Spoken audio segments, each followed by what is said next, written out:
Have a seat. It's nice to see you all. I'm Hannah. I'm on the leadership here in church and I work in the office. Generally, lots of things. Do lots of things here in church. This morning we're going to be looking at part of the Sermon on the Mount, which is when Jesus talks to a whole group of people who had followed him on the side of a mountain. And he tells them lots and lots of different things. And we're just going to focus on the bit that Katie read earlier about being salt and light in the world, which does sound a bit strange when you first read it, but hopefully we're going to make it a little bit clearer this morning. So I was hoping to get a few volunteers up again to come and help me. Would anyone like to come and help me? Hector, come on. Anyone else want to come and help me? You don't have to do anything like drawing or anything like that now. Oh dear, Bertie's going to come up. Brilliant. Any more children want to come up? Anyone at the back? Olivia, Mabel, do you want to come and help me? Wilf? Oh, brilliant. Thank you. Lovely. Right. To start with, I'm going to give you each something from my bag, and I want to see if we can work out what they all do. So, Isaac, do you want that one? You just hold that for a minute. No, Hector, you have that one? Brilliant. You might want to hold the lead as well because it's quite long. Thank you very much. Let's give this one to Mabel and Wilf. Do you want to have that one? Hold that for a minute. I'm going to give this one to Bertie just because I know what's going to happen with that in a minute. And let's give this one to... Actually, Isaac, I think you don't want that one. Olivia, have that one. And what else have I got? Oh, I haven't got enough. Wilf, you have that one. And then in a minute, we're going to have a look at these as well. You can all tell me what those are in a minute. So let's go. Oh, it's not going to stand up. Let's go along the line. Come forward a bit. Hector, can you tell us what you've got? I have got a lamp. A lamp. Brilliant, a lamp. Wilf, what have you got? Do you know what that is? That. Do you know what it is? It's like a jacket that you wear for running, isn't it? You can put it on if you want to. It's like one of these. It's not a high-vis. Well, it is kind of a high-vis jacket. It's got special stripes on it, which we'll talk about in a minute. Olivia, what have you got? I got a torch from outside. Olivia's got a torch. It's actually a head torch. If you want to stand and show everybody what you've got, then they can all see you, can't they? Mabel, what have you got? I think it's a solar panel. Oh, very good. Mabel thinks she's got a solar panel. It's actually a light, but it has got a solar panel on the top. And Bertie, what have you got? I've got a candle. Bertie's got a candle. Now, this is going to be a very obvious question. What have all these things got in common? They've got light. They've got light. And I've got a packet here as well of glow stars. Now, you might think Wilf's doesn't have light, but we'll come to that in a minute. Now, can everybody make their thing shine? Make it give us light. Can you do that? Wow. Oh, you need to plug it in, do you? So, Hector, what do you need to do to make your thing give us light? I need to put it in a plug socket. Brilliant. So yours needs a bit of electricity. So put that on the table. Luckily, it's got a very long lead. And we're going to see if it will stretch. Can you see if it will stretch to that plug over there? Thank you, Chris. Olivia, what do you think yours needs to make it give light? The dark. It does need the dark. That is very, very good. But what does it need right now to make it... Have you tried turning it on? It needs battery. It needs batteries. Brilliant. So... Oh, is it not? Oh, sorry, you have to tap it. It's a very special light. Tap the base. Is it working? Ah, ta-da! It's very clever. I forgot that it had like a special extra bit. Oh, does it? Brilliant. We'll leave the plug alone because that's on now. So Olivia said her torch needs batteries, so I'm just going to help her. Actually, Chris, maybe you could come and help Olivia put some batteries in the torch. Just to say, when you've got the batteries in, don't point it in your eyes when you turn it on because it is really bright. Thank you very much. Mabel, what do you think yours needs to be able to give light? Light to make it work because solar panels make electricity. Exactly. So it needs to have been in the sun, doesn't it, to charge it up. And I'm hoping, fingers crossed, that it's been in the sun long enough. Well, I think it has been in the sun, but what you have to do is press and hold that button in until the light comes on. Does that come on? No, let's try again. Hang on. Yay! There you go. So that one's had enough light to be on. Bertie, what does yours need? Fire. Fire. That's why I gave that one to you. Because, yes, it needs a bit of fire. So let's get some matches and then Bertie can light her candle. So put it on the table. Are you happy to light that one? And Wilf, with your lovely flammable jacket, you're going to stand a little bit back from the candle. Wilf, what do you think your jacket needs to be able to shine some light? Do you know? Do you think you know? How would it shine? How would your jacket shine some light? I don't know. You don't know? No, it's weird, isn't it? Mabel thinks she knows. You ask her. Light to reflect it, because that's how it works. Like, if it's dark, if there's a car coming and you're crossing the road, the car will see you because it's so shiny. Absolutely. So these special silver bits on Wilf's jacket reflect the light from other things, like from cars and stuff, and they make it, is it lighting? They make it shine in the dark. Well, there we go. We're just going to see if we can get the candle lit. Brilliant. Right, let's give the candle a little bit of room. So we've made all of these lights. We're not going to blow it out. We're going to leave it for a minute. We've made all of... I know, it does, doesn't it? The wax starts to melt. So we've made all these lights shine. Oh, the one more thing I didn't get out. Do you each want to have a glow star and see? Yeah. Tell me what that needs to light up. What's the glow star? Oh, yeah, don't worry. We're all right. Isaac, what does a glow star need? Come round the back of the table and then everyone can see. What does a glow star need to give light? It needs to be put into dark for a little while and then and in light as well, yeah. And then dark again, and then you see it glow. Because I have like glow, not glow stars, but I've got glow in the dark dinosaurs. Yeah, so the thing about glow stars is they won't glow unless you put them in light to start with. So they have to soak up other light. They have to soak up like the light of the sun or the light. To be honest, you don't have to put them that close. They've already been in the light. So they have to soak up other light and then they will shine. But will you see them shining now? It's not dark enough, is it? You can probably hide them in your hands and peek into your hands and you probably might see them shining. Right. Can you see them shining? Now, what we're going to do, I think you guys can probably go and sit down for now. You can take your glow star with you if you want to. Thank you so much for all your help. You can take a glow star. You can take two, yeah. Did we get the torch to work, Olivia? It is very bright, so I'm not going to shine it in your eyes, but we did get the torch to work. Oh, thank you very much. Lovely. You can just leave them on the table, thanks. Thank you very much. So we've got all these different lights, and we worked out what they all do to make them shine. Isaac, as you're still here, could you do me a favour? Could you get those buckets? And we're going to put a bucket over each light while I read out the passage again. See if this is going to work. Will the buckets fit over the lights? So while Isaac's putting a bucket over each of the lights, I'm going to read out the passage again. Actually, I might just help him because so you might need a big one to go over the lamp. Yeah? We might. No, I think you could just put a bucket over it. Go for it. I'm going to put two things under here.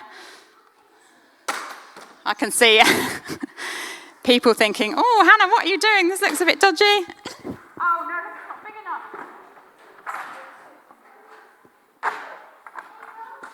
Right. You're going to pretend you can't see the lamp peeking out from under the bucket. My visual aid didn't work. Okay, I'm going to read the passage again. It says this: "You are the salt of the earth, but if the salt loses its saltiness, how can it be made salty again? It is no longer good for anything except to be thrown out and trampled underfoot. You are the light of the world. A town built on a hill cannot be hidden. Neither do people light a lamp and hide it under a bowl. Instead, they put it on its stand and it gives light to everyone in the house. In the same way, let your light shine before others, that they may see your good deeds and glorify your Father in heaven." And here, when Jesus says you are the salt of the earth and you are the light of the earth, he's talking about all of us, all of us people who follow him and want to be his friends. But what does he mean by being salt and light? I wonder if Isaac could answer a question for me. What do you think light does? It shows the way. Brilliant. It shows the way. And what else does it do? It also makes electricity is used for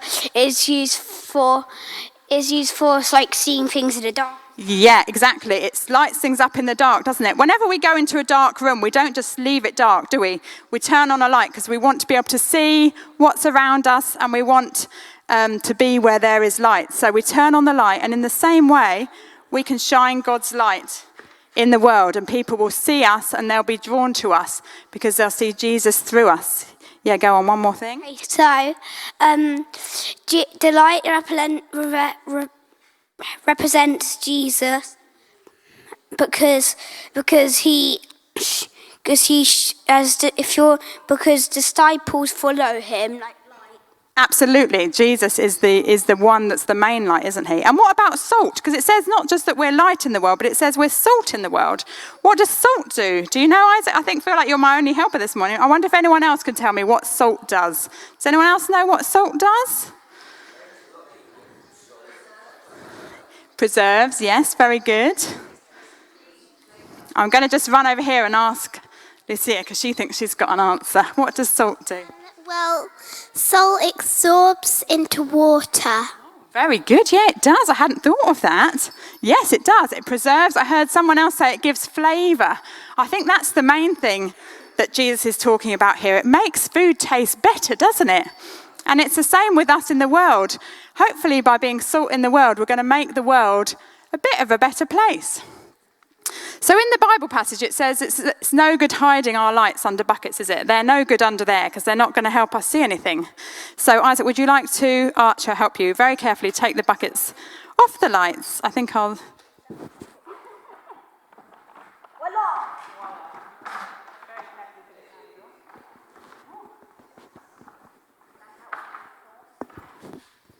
Thank you very much. The glow stars you can't see, but they probably are glowing.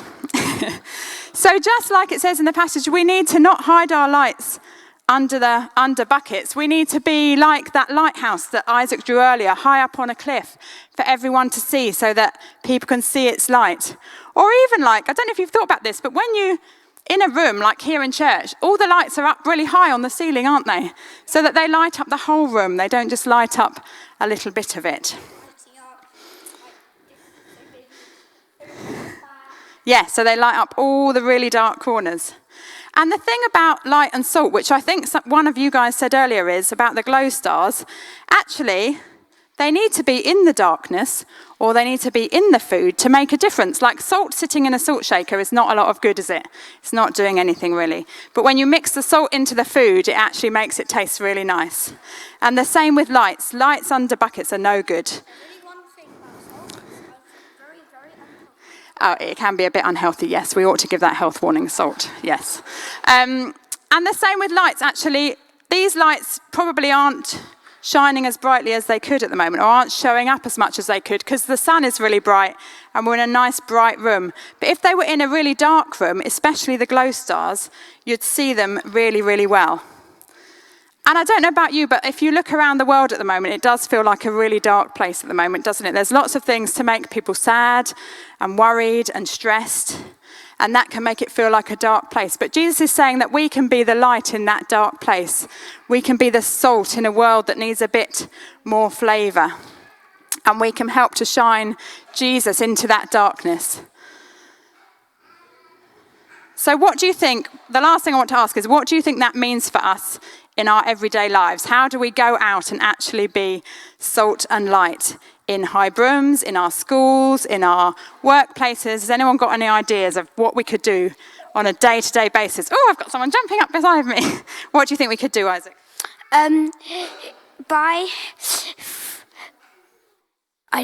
He's forgotten. Anyone else can help him? Steve, what do you reckon?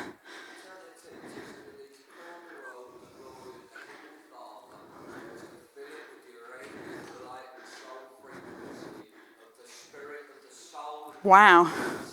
Brilliant. So Steve was kind of saying we can tell people about Jesus, a bit like Jess was saying earlier. Yeah, so we can actually tell people about Jesus.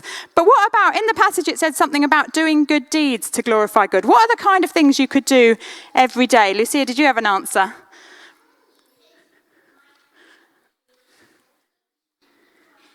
Absolutely. You can remind them of the Holy Trinity and be kind. I think being kind is a really, really good idea. Anything else you could do, maybe when you're at school or something? I think you could share with other people, share your toys. Because I go to school with Hector, sometimes in worship we'd light a candle and until the end of the service, and we'd sing songs like the song we sung today. Was that the Shine one? I asked Susie if we could sing that because I thought it basically said everything that I needed to say. So we can, be kind to people. We can share things with people. We can be generous to people, can't we? That's the kind of way we can do good deeds and show people Jesus in our lives. It's about acting in a way that's a bit different to the way that everybody else in the world acts, so that people notice something different about us. I don't know if you've ever had somebody say, "Oh, how come you're so kind to everybody?" Or "How come you help everybody?" Or "How come you manage to stay so calm in really stressful situations?" That's a way that people notice Jesus in us, and it's our light shining out. And then they ask how we are different, how we can make a difference in the world. And it's not just as individuals either, it's as a whole church, I think, we can make a difference and be a light in our community. I don't know if any of you read the email that I wrote on Friday, but I was just trying to highlight some of the different things that we do as a church. And I think actually our community will see God's light shining through all the amazing things we do, like at the community larder, the warm space, in our midweek groups. I think people walk into those places and they somehow just see and feel something of God's love as we're giving back to them. Just as we finish, I just want to go back to what all of these lights needed to be able to light up. They all needed something, didn't they, to be able to light up, to make them shine, like electricity or batteries or fire or light from the sun. And it's the same with us. We can't shine a light without first absorbing light from somewhere else. And like Isaac said earlier, in the Bible it says that Jesus is the light of the world, and he's the one that gives us the light that we can shine. So just like our little glow stars that need to sit in the light and absorb light before they can shine, we're like that. We need to absorb Jesus' light by praying to him, by reading the Bible, by just living our lives on a day-to-day basis with him, so that then when we meet other people, that light shines out through us. Thank you so much for all your help, Isaac. You've been brilliant. Would you like to go and sit down? Thank you. Maybe we could give Isaac and all the other volunteers a little jazz hands clap, because they've been really helpful. We're going to go straight into some prayers now. We're going to do something a bit kind of reflective and practical, but don't feel like you have to get involved if you don't want to. I might just need to move a couple of things before we do that. Let me move that out of the way. Yeah, maybe Chris, if you don't mind just slightly clearing up a few bits. What I'm going to do is I'm going to get another candle, and I'm going to light a big candle to represent Jesus being the light of the world. And then what you can do if you'd like to kind of commit to wanting to shine Jesus' light this week in the places that you go. So you can come and pick up a tea light, and you can light it off the big candle. And then you can put it on one of these trays on the tables either side. And it's just kind of a way of just saying to God and to yourself that, yes, you want to shine Jesus' light this week as we go out from this place. Obviously, it's a family service. There's lots of children around. So if I can just say, parents, make sure you come up with your children to do this. Help them to light their candle and put it on the tray, because the tea lights do get a little bit hot. So you're just going to put it straight on the tray and then go back to your seats. The other thing to say is we'll just have a bit of a time with some music playing, so you don't need to all come up straight away. You can just sit and have a think for a minute about the kind of things you might be able to do to shine God's light, and then as you're ready, you can come and light a candle. The other thing that I wanted to be able to do is, if you want to take a glow star home, to just remind you that you're God's light in the world. Bertie and Hector are going to come and have a basket of glow stars on each side of the stage. And if you want to take a glow star as you go back to your seat to take home and put somewhere where it will shine in the dark, you can do that. So I'll just get this ready and then you can start coming up.